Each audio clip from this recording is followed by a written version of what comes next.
भगवती नमो नमः। ओम नमो भगवती भारती पति नमो नमः।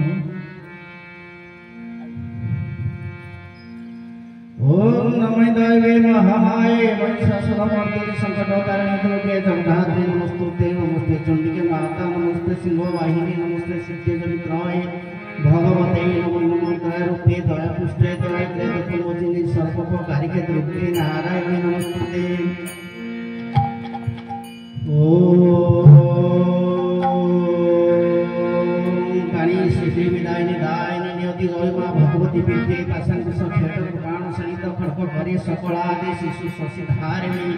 दुरीत निवारिणी दुस्तर संस्कृति मध्ये मातंगी धाम संकट मनोहर तमोज बलिहारते। ओम नमो भगवते गुरुस्वामी नमः। उपस्थित आज सत्संग महोत्सव समस्त गुरुभट्टा गुरुभग्नी मानक मोर सप्रेम गुरुस्वामी चरणनाथ मोर पदारविंदे कोटि कोटि प्रणाम जनाई आपण मानक उपस्थित आउ शक्ति बाहिना होती लीलांगे दीर्घ दिन प्रभु सहित से एकांत भाव जड़ित से प्रभु विषय सुंदर भाव आपण मान बहुत किसी शुणेबे। मोर गोटे कथा कहवार अभिलाष था ये एरिया रे एभली जने महात्मा उज्ज्वल साराका जन्म नहीं जहाँ को विषय बाहर परिप्रकाश पारिप्रशिक प्रकृति प्रकाश हो पारना से महात्मा होती निधिराम महाराज तांकुटी लेखा मो पाखे थिला से लेखारू दुई पद आपण निकट में कहबी ठाकुर दुई पद कथा महापुरुष मान लेखारू कहीकि मोर कथा शेष करी से लिखिथिले पद्यावली मनरे मन को कहबार अर्थ समाज को शिक्षा दवा मनरे केते तीर्थ भ्रमिबु तुही भ्रमिबाकु तोर बयस नाही। पुरी बदरिका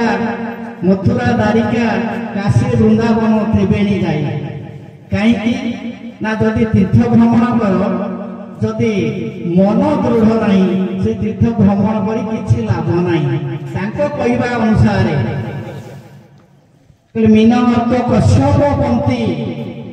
तीर्थ जले बुड़ी मरती प्रत्येक तीर्थ जल जलजीव अच्छा गुड़ गुड़ मरी जदि से मरबे ताहले स्वर्ग रे देवता स्थान मिल बोली भाषा से कहले माला तिलक के उद्धार जदि होते मेष शुकर पंक्ति पंक्ति मरी जानते स्वर्गपुरी वैकुंठ स्थान मिलता नहीं। जले अंग नहे पवित्र केवल मली छाड़े मात्र सुरा भांड नहीं गंगारे धोइले से कि हेब कि अबड़ा गड़ुआ तेणु महापुरुष से जड़े महापुरुष कहले अत्युक्ति हेब नहीं भाषा धैर्य कामना मणि शरीर तो दिशिम झड़ी सत शांति दया क्षमा तृतीय मुड़ी निधि कुहे वर्ष वैकुंठे जाई केड़े सुंदर शब्द कि सुंदर भाषा को तो यही कथा को मो आपण मन को शुणा गाई तो होनी कारण मोर संगीत भाई कहीं आसी ना मुझे गीत गाई पारिली नहीं। गीता भागवत पुराण पढ़िन कहवा चातुरी थिब तत्व अणाक्षर नाम ब्रह्म भेद न पाई अर्थ हेब एणु करी गुरु तत्व भंडार जे गुप्त हरिण अच्छी तम ब्रह्म बह मुकार जगिया केवा कहीं गछि एथि परे आउ देवा कहिब तापदे शरण मोर पामर अच्युत रामचंद्र आगे कहे ब्रह्म तत्व सार महापुरुष अच्युत लेखा तत्व करी तते कहली तुमर साधना मत विचार सदगुरु सेवी श्रीकृष्ण नाम को निरते बसी उच्चार आसनर शुद्धि आदि नाना विधि ये अंग शुद्धि मान तेज अकर्म मान करिथिले तरई से राम ब्रह्म को भज एठू आनंद जेते भ्रमचित तो आगे कहली फेड़ी यही भावरे अंधकार नाश अथळे नमर बुड़ी जहाँ महाराणा भाई कही लिखिथिले ताहा मध्य महापुरुष अच्युत सही कथा भली से लिखिछंती कहीं ना गाधेइले शरीर पवित्र हुए ना गाधेइले पाप छड़ी जाए ना गाधेइले पवित्रतार किसी अंश भी नहीं कारण मन उपरे पवित्रता निर्भर करे आम ठाकुर जगन्नाथ वर्ष 2 थर गाधाती अन्य दिन सब स्नान कला बेले मंत्र स्नान आमर मन शुद्ध जदि मनर पवित्रता आचरण जहाँ नीति महाराणा लेखारे सत शांति दया क्षमा तीर्थे बुड़ी निधि को हे बस वैकुंठे जाई से सत शांति दया क्षमार प्रतीक आम हो ताहले आम निश्चित प्रभु को उपलब्धि करिपरिबा कारण ठाकुर अभिराम मनसकर गोटे पद 2-3 जन महापुरुष लेखार गोटे मात्र पद कहि प्रेम जग करह मन भक्ति जगे पाव नंद नंदन कर्म ज्ञान जोग संपन्न होइले प्रेम भक्ति श्रद्धे करिबो स्नान तेणु प्रथमे भल पाइबा प्रेम अर्थ भल पाइबा जहाँ भल पाइबा तांको पई किछि कर्म करिबा से कर्म जो आनंद मिलिबो से नित्य आनंद को अनुभव करी आनंदित हेबा तेणु केमिति आमे कर्म करि परिबा ना प्रथमे गुरु घर जाई गुरु सिना देबे बताई हंसधरा ज्ञान हंसधरा भक्ति हंसधरा प्रेम करा प्रसन्न हंस कौन ना हंस अटे जुगल मूर्ति नाम श्रीमती श्रीपति कर्म रहिबारु जोगन हेउछि सहज सूक्ष्म रे कर साधन आमर जो निश्वास प्रश्वास ये तत्व तो मानस भाई भल भाव कही महापुरुष अच्युत कहले से जो राम ये से हंस हंस सुहंसता शाशु प्रकाश आमर कुंतिया मठर महात्मा मधुदास तांकर गोटे पद कहले कहूची चैतन्य सुनवारे मन गुरु सेवा करी घटे चिन्ह वृंदावन राम रूपे बेनी मूर्ति बाम दक्षिण रे सदा विहार करती राधा जीव म कृष्ण परम ब्रह्म सर्व घटे करुचंती प्रेम तेणु से तत्व को जानिबा पाई हमकु गुरु ग्रहण करने को पड़िबो चारि द्वारे चारि वेद पावच अछंती वृद्धा माता से ठाकुरे पथ जगिछंती अति अज्ञम से स्थान गमी न पारई मन पवन नयन देवगण जोगीगण ब्रह्मा शिव आदि अंत न पाइन केही न पारंती भेदी अकर्मरे जे भावती अप्रेम प्रेम यंत्रे ताहां चिन्हती मधुदास कहले जगतरे वेद भेद करी भंड एकाग्रता भाव जदि न आनिब प्रभु आम दशमत नियम सुंदर सुंदर कथा कहते तो व्याख्या करी हबनी तेणु भेदाभेद ज्ञान आनिले आमर ज्ञान वृद्धि हेब ना समता भाव आनिबाकु पड़िबो जाति धर्म वर्ण निर्विशेष से परम ब्रह्मर वाणी को आमे माने पालन करिबा अरविंद दास महापुरुष ओला सुनील से कहले दिने जुग लीला भाग्य मितुणी दारुण दैव तोह मन जेबे मोहठारे थिब मोमन तठारे थिब नित्य वृंदावने निकुंज कानने दिने भेटा भेटी हेब आज्ञा मोर ज्ञानी भाई माने माँ माने से कहले नित्य वृंदावने निकुंज कानने दिने भेटा भेटी हेब कहीं कौन अन्य जगह भेट हो पारि न ये स्वतंत्र भाव में पिंड तत्व जीव परमर जिज्ञासा तेणु अरिहंत दास कहले जीव को कहते लो मितणी दारुण दैव समय हूँ दैव तो मन जब मो ठारे थी मो मन ठारे थी नित्य वृंदावन निकुंज कानने दिने भेटा भेटी हे नहले बाट डकायत बाट जगी अच्छी गोटे छाड़ी गोटे नेब तू मु दुए चिन्हा चिन्ही हेले डकायत कि करिवो तेणु जीव परम भितर संजय कर सूत्र हूँ जोग सूत्र गुरु को माध्यम पारे जहा कले जीवर उद्धार बाट मिल ज्ञान हूँ परम ब्रह्म को पाइबार गोटे बाट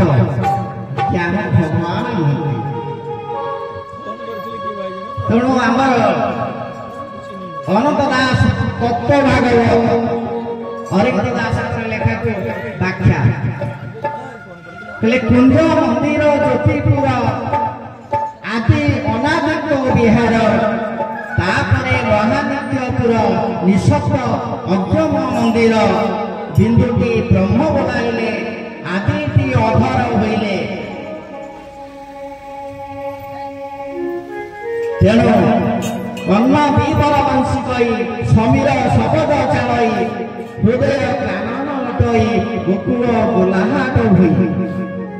भैंसी नाग कर्ण शुणी उछन मरद तरुणी मिले वृंदावन आगे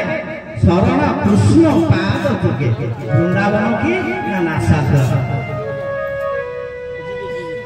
नयने राधा कृष्ण दुई जीव परम नासा भाई लीला करते घटे देख ज्ञान नयन निरेख जुगल लीला लगी अच्छी आपे आपको नची नची जहाँ अरविंद दास कही नित्य वृंदावन हूँ दुगी कुंज वृंदावन हूँ नासा निकुंज वन हूँ नेत्र तेणु ये सब जिनिस को जानापी अनुभव करने सूत्र गति करने आमको गुरु ग्रहण करने पड़े गुरु ग्रहण करे कि मुक्ति पथ कि आनंद से कथा आपण माने निजे अनुभव करि परिबे भागवतर वाणी अनुसार अति बड़ी जगन्नाथ कहले कि कर्म करी भोग पार कह हे कमला आरबर भगवान कृष्ण कहउछन्ति मनुष्य जन्म रे लाभ जेबे गोविंदे कर कारण गोविंद ही ये जीवर त्राणकर्ता भव सागर सिंधु जले जीव स्वरूप नाम खेले मातृगर्भ जीव जेतबले माँ गर्भरे थिले से सेतबले परम ब्रह्म को ध्यान करथिले से नाम से भाव से भक्ति भूमिष्ठ होला परे भूली गले तेणु भव सागर सिंधु जले जीव स्वरूप नाम खेले गुरु नाविक अटई नाम नाव को पाउथाई जे एनावे न बसे व्यर्थे काया को विनाशे दृढ़ कृपण दुराचार आत्मा को न कला उद्धार गुरु जड़े महान गुरु शुक्राचार्य आपण माने खाली क्षमा करेंगे मु विषय वस्तु संपन्न को जाऊनी कहीं महामहिम सब आसुच्च दुई जन से आपण मान निकट में कहे बामन पुराण बलिदान गुरु होती शुक्राचार्य दीर्घ दिन धरी अमर भुवन में राजा हाँवाई इंद्रपंथ में बसवाई यज्ञ करुले पितामह होती प्रहलाद प्रहलाद को सेनापति कर स्वर्ग आक्रमण करने प्रहलाद स्वर्ग आक्रमण कला देवता मान युद्ध में हारीगले से समय नारायण देवता माने शरणापन्न हेले से नारायण युद्ध करने आसिले देखिले उपस्थिति में अच्छा प्रहलाद परम भक्त माँ गर्भर जी सुरक्षा दे आज से किपरि मारी तेणु नारायण कहले हे प्रहलाद तुम सहित मु युद्ध करी नहीं ना प्रभु आपण मत युद्ध मो सहित न करेंगे मत मारी दिंतु ना अनेक मरण तुमको बंचे आज देवकार्य तुमको मारी पारि नहीं ମୁଁ ଯୁଦ୍ଧରେ ହାରିଗଲି ବୋଲି ସେ କାର କରୁଛି। এই সময় বলি যাই পৌঁছিলে কহে হে প্রভু আপন সর্বশ্রেষ্ঠ দেবতা আপন স্বয়ং নারায়ণ আপন যেতবে মো পিতামহଙ୍କ পাখরে হারিগলে বলে কହୁଛନ୍ତି তেণু ଆପଣଙ୍କ ସମ୍ମାନରେ ମୁଁ ଆପଣଙ୍କୁ କିଛି ଦାନ ଦେବାକୁ ଚାହୁଁଛି ଆପଣ ଯଦି ଚାହିଁବେ ଏ ସ୍ୱର୍ଗ ରାଜ୍ୟ ମୁଁ ଆପଣଙ୍କୁ ଦେଇଦେବି। ନାରାୟଣ ହସିଲେ କହିଲେ ମୋହଗ୍ରସ୍ତ ହେଇଯାଇଛି ବଳି ଜାଣିପାରୁନି କାହାକୁ କଣ ସେ କହୁଛି। କହିଲେ ମୁଁ ଯିବି ତୁ ଯେତେବେଳେ ଦାନ ଦେବାକୁ ଚାହୁଁଛୁ ମୁଁ ମାଗିବାକୁ ଯିବି ଏ ରୂପରେ ମୁଁ ତତେ ମାଗି ପାରିବି ନାହିଁ। ସମୟ ଆସିବ ଦିନେ ତୋ ପାଖକୁ ମାଗିବାକୁ ଯିବି। ତେଣୁ ଲକ୍ଷେ ବର୍ଷ ପୂର୍ଣ୍ଣ ହେବା ସମୟରେ ଯୋଉ ଦିନ ପୂର୍ଣ୍ଣାହୁତି ସେଇଦିନ ବାମନ ରୂପ ଧାରଣ କରି ଅଦିତିଙ୍କ ଗର୍ଭରୁ ଜନ୍ମ ଲାଭ କରି ବାମନ ଭଗବାନ ବଳି ଦ୍ୱାରରେ ଉପସ୍ଥିତ ହେଲେ। ବାମନ ଯେତେବେଳେ ଯାଇକରି ପହଞ୍ଚିଛନ୍ତି ଯଜ୍ଞରେ ଆପଣମାନେ ଜାଣିଥିବେ ପୂର୍ଣ୍ଣାହୁତିର ପ୍ରବଳ ଲୋକ ଭିଡ଼ ହୁଅନ୍ତି ଦାନ ପୁଣ୍ୟ ପ୍ରବଳ ମିଳୁଛି। ତେଣୁ ବ୍ରାହ୍ମଣ ରୂପୀ ବାମନ ଯେତେବେଳେ ଯାଇକରି ପହଞ୍ଚିଛନ୍ତି ସେତେବେଳେ ଦ୍ୱାରପାଳ ଭିତରକୁ ଛାଡ଼ିଲେ ନାହିଁ। କହିଲେ ଯେ ପ୍ରବଳ ଭିଡ଼ ଭିତରେ ତୁମେ ଛୋଟ ପିଲାଟା କୋଉଠି ପଡ଼ିଯିବ ତମର ଜୀବନ ଚାଲି ଯାଇପାରେ ତେଣୁ ଆମେ ତୁମକୁ ଭିତରକୁ ଛାଡ଼ିବୁ ନାହିଁ। ଯଜ୍ଞ ସରିଯାଉ ପରେ ତୁମେ ରାଜାଙ୍କ ପାଖରୁ କିଛି ଦାନ ନେବ। ଯେତେବେଳେ କିଛି ମାନେ ଏସବୁ କଥା ଶୁଣି ବାମନ ଭାବିଲେ ଏମାନେ ମୋ କଥା କିଛି ଶୁଣୁନାହାନ୍ତି। ତେଣୁ କେହି ନ ଶୁଣିଲେ ଗହୁ ବାମନର ବାଣୀ କିମ୍ବୁତ ପ୍ରାୟ ମଣିଲେ ପ୍ରଭୁ ଚକ୍ରପାଣି ଦ୍ୱାରେ ଥାଇ ବ୍ରାହ୍ମଣ ଯେ କରେ ବେଦ ଧ୍ୱନି ଗହ ଗହ ଶବ୍ଦରେ କମ୍ପେ ପୁରତିନି। ଯେତେବେଳେ ଗହ ଗହ ଶବ୍ଦ କମ୍ପୁଥିଲା ଆକାଶ ମେଘା ଛାଡ଼ିଲା ଭଳି ଲାଗିଲା ବିଜୁଳି ଘଡ଼ଘଡ଼ି ଆସନ୍ନ ଭଳି ଜଣାଗଲା ବିଶ୍ରାମ ହୋଇଥିଲେ ବଳି। ସେ କହିଲେ କିଏ ଏଭଳି ଶବ୍ଦ କଲା ଦ୍ୱାରପାଳକୁ ଡକେଇଲେ। ଦ୍ୱାରପାଳ କହିଲେ ହେ ପ୍ରଭୁ ହେ ମହାରାଜ ଗୋଟିଏ ବାମନ ରୂପୀ ବ୍ରାହ୍ମଣ ଦ୍ୱାରରେ ଉପସ୍ଥିତ ଅଛି ଆମେ ତାଙ୍କୁ ନ ଛାଡ଼ିବାରୁ ସେ ସେଇ ଭାବରେ ବସିକରି ଏ ବେଦଧ୍ୱନି କରୁଛନ୍ତି। ସେ ବେଦଧ୍ୱନିର ଶବ୍ଦରେ ଏ ବ୍ରହ୍ମାଣ୍ଡ ରାଜବାଟି କମ୍ପି ଉଠୁଛି। ବଳି କହିଲେ ଏତେ ଦିନ ପରେ ମୁଁ ଜଣେ ବ୍ରାହ୍ମଣ ପିଲା ପାଇଲି। ବଳି ତାଙ୍କୁ କହିଲେ ଶୀଘ୍ର ମୋ ପାଖକୁ ନେଇ ଆସେ। ବଳି ରାଜାଙ୍କ ପାଖକୁ ବାମନକୁ ଆଣିଲେ। ବାମନଙ୍କର ପାଦ ଧୌତ କରି ତାଙ୍କୁ ଗୋଟିଏ ଆସନରେ ବସେଇଲେ। କୁଆଡ଼େ ଆସିଛ? ନା ମୁଁ କିଛି ଦାନ ନେବା ପାଇଁ ଆସିଛି। ନା ଆଜି ଆମର ପୂର୍ଣ୍ଣାହୁତି ସରିଯାଉ ମୁଁ ତୁମକୁ ଦାନ ଦେବି। ନା ଆଜ୍ଞା ଆପଣ ଯଦି ଅନୁମତି ଦେବେ ତାହେଲେ ମୁଁ ଯଜ୍ଞ ମଣ୍ଡପରେ କିଛି ଆହୁତି ପ୍ରଦାନ କରନ୍ତି ବେଦଧ୍ୱନି ଉଚ୍ଚାରଣ କରିକି। ରାଜା ଅନୁମତି ଦେଲେ। ଯେତେବେଳେ ବାମନ ରୂପୀ ବିଷ୍ଣୁ ଯଜ୍ଞ ମଣ୍ଡପ ପାଖରେ ପହଞ୍ଚିଲେ ପୁରୁକା ଥିଲେ ମହା ଋଷି ବୃନ୍ଦ ସେମାନେ ଜାଣିପାରିଲେ ଭଗବାନ ଆସିଛନ୍ତି। ଜାଣିପାରିଲେ ଦୈତ୍ୟ ଗୁରୁ ଶୁକ୍ରାଚାର୍ଯ୍ୟ ମହାଜ୍ଞାନୀ ବିଜ୍ଞ ଆସି ବଳିଙ୍କ ପାଖରେ ପହଞ୍ଚିଲେ। କହିଲେ ଏ ବାମନକୁ ତୁମେ ଦାନ କେବେ ଦବ ନାହିଁ ରାଜା? ନା ମୁଁ ତ ଦାନ ଦେବା ପାଇଁ ସଂକଳ୍ପ ମଧ୍ୟ ଆଗରୁ କରିଛି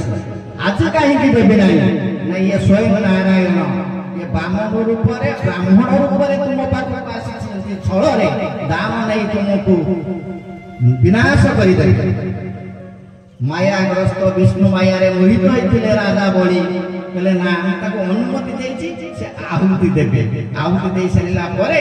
ମୁଁ ତାଙ୍କୁ ଦାନ ଦେବି। ମୁଁ ଆପଣଙ୍କ କଥା ମାନିବି। ଏଠି ମୋର କହିବାର କାରଣ ହେଉଛି ଗୁରୁ କିପରି ଭାବରେ ଶିଷ୍ୟର ସୁରକ୍ଷା ନିଅନ୍ତି। ଶିଷ୍ୟ ଭୁଲ ବାଟରେ ଯାଉଛି ଠିକ ବାଟରେ ଯାଉଛି ଯେତେବେଳେ ବିନାଶର ବାଟ ଆସି ପହଞ୍ଚିଛି ସେତେବେଳେ ସେ ସୁରକ୍ଷା ଦେବା ପାଇଁ କହିଲେ। ସେଇ ସମୟରେ ଆହୁତି ଦଉଛନ୍ତି। ଆହୁତି ଦେବା ସମୟରେ ଯେତେବେଳେ ମନ୍ତ୍ର ପଢିଛନ୍ତି ବଳି ବାକ୍ୟରେ ବ୍ରାହ୍ମଣ କରେ ବେଦଧ୍ୱନି ଆକାଶକୁ ଧରି ପଡ଼ି ଟଳିଲା ଧରଣୀ ରହ ରହ ବୋଲି ଡାକ ଦେଲା ବଳି ଆଏ ତୋ ବେଦଧ୍ୱନି ଶବ୍ଦରେ କମ୍ପେ ମୋର କାଏ ଲକ୍ଷେ ବରଷ ହେଲାଣି ଦେଉଛି ମୁଁ ଦାନ ନ ଦେଖିଲେ ବ୍ରାହ୍ମଣ ତୋର ସମାନ। ତେଣୁ ତୁ ଆଗେ ଦାନ ନେଇଯା ମୁଁ ପଛରେ ଯଜ୍ଞ ପୂର୍ଣ୍ଣାହୁତି କାର୍ଯ୍ୟ କରିବି। ଯେତେବେଳେ ଏଇ କଥା କହିଛନ୍ତି ବାମନ କହିଲେ ତମେ ଶଙ୍ଖରେ ପାଣି ଭରି ସତ୍ୟ କର ତ୍ରିବାର ସତ୍ୟ କଲା ପରେ ମୁଁ ଦାନ ନେବି। ବଳି ଯେତେବେଳେ ସତ୍ୟ କରିବାକୁ ଚାହିଁଛନ୍ତି ବାମନ ଶୁକ୍ରାଚାର୍ଯ୍ୟ ଆସି ପହଞ୍ଚୁଛନ୍ତି। ଶୁକ୍ରାଚାର୍ଯ୍ୟ ମନା କରିଛନ୍ତି। ବଳି ନ ମାନିବାରୁ ଇଏ ଗୋଟେ ବ୍ରହ୍ମ ରୂପ ଧାରଣ କରି से शंख रंध्र भितर पशिगले ब्राह्मण जापारे गुरु शुक्राचार्य दान करे देवे ना तेणु से कुश देहरे फुटाई देले पानी सत्य कले त्रिबार गुरु शुक्राचार्य गोटे चक्षु फुटीगला तेणु गुरु यही प्रकार शिष्य को सुरक्षा दिखती मत कहवा समय ना भाई मैंने व्यस्त है प्रवक्ता मैंने आसी उपस्थित हो जाती मो कथा मुझे शेष करुच्ची पर केवे सत्संग हेले आपण मान सहित साक्षात हेब सब प्रेम गुरु स्वामी।